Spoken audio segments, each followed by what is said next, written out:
अस्सलाम वालेकुम एवरीवन।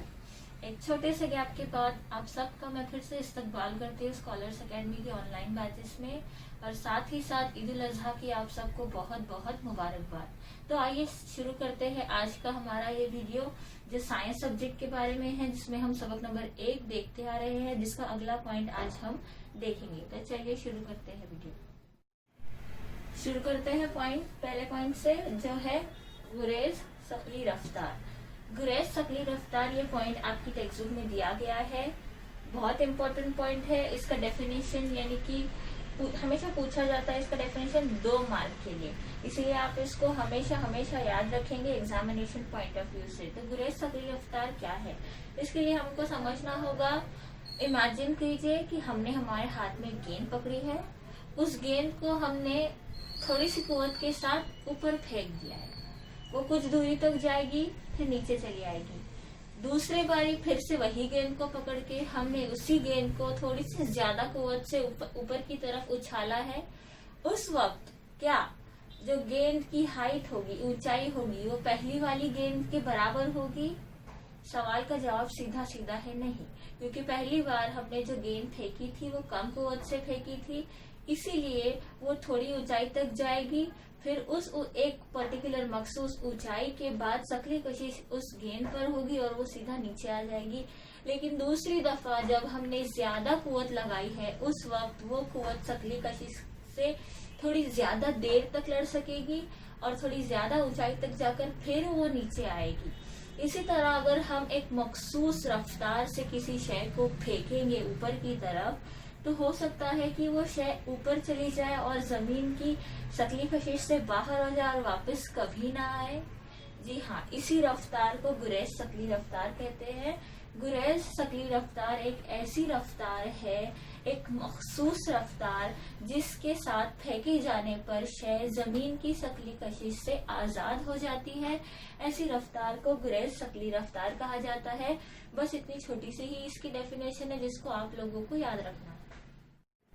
अब किसी शय की तवानाई, किसी शय में तवानाई जो होती है, तवानाई बिलकवा या तवानाई बिल हरकत, या फिर किसी शय पर मौजूद कुव्वत, उस शय पर मौजूद कुव्वत अगर किसी शय को हम जमीन से ऊपर उछालेंगे, उस वक्त उस पर तवानाई, उस पर कुव्वत, सकली कुव्वत हरकत करती है, ये सब हम जानते हैं। लेकिन अगर किसी शय को जमीन से लामहदूद फासले पर भेज दिया जाए, उस वक्त क्योंकि सकली कशिश फासले के मुरब्बे के माकूस तनासुब में है, इसीलिए इस वक्त उस शय पर मौजूद सकली कशिश 0 होगी। यानी इसका मतलब ये होता है कि अगर किसी शय को जमीन की सकली कशिश से ऊपर जाना है कि बाहर जाना है, जमीन की सकली कशिश से आजाद होना है, तो उस शय को लामहदूद फासला तय करना होगा। क्योंकि लामहदूद फासले पर सकली कशिश 0 होती है, इसीलिए लामहदूद फासले पर जिस्म जाके साकीन हो जाएगा, स्टेबल हो जाएगा। तो इसी के साथ गुरेज सकली रफ्तार आज के हमारे इस पहले सबक का आखिरी पॉइंट था। हमने पहला सबक खत्म कर लिया है, तो अब हम एक क्विक रिवीजन देखेंगे कि हमने क्या क्या देखा है इस टॉपिक में। सबसे पहले हमने देखी है सकली कशिश।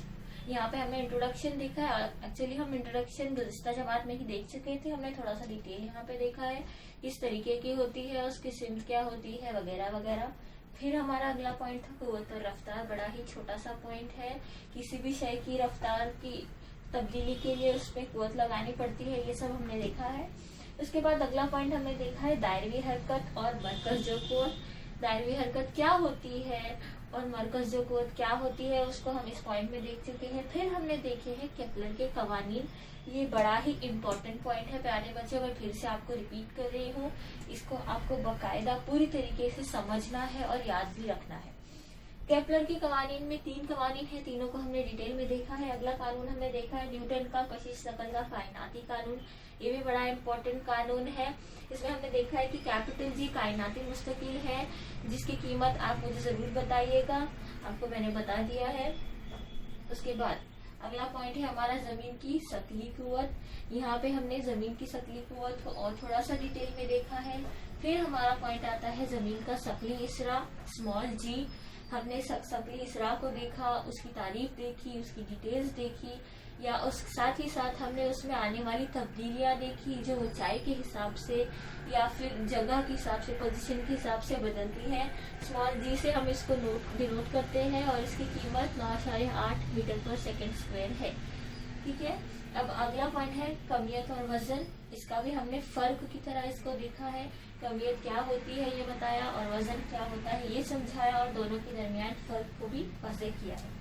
फिर अगला पॉइंट है आज़ादाना हरकत। आज़ादाना हरकत भी एक छोटे से डेफिनेशन के तौर पे आपको पूछा जा सकता है, आपको उसको याद रखना है। अगला पॉइंट शक्ली तवानाई बिलकवा। शक्ली तवानाई बिलकवा किसी भी शय में मौजूद तवानाई, जमा तवानाई होती है, ये सब देख चुके हैं हम।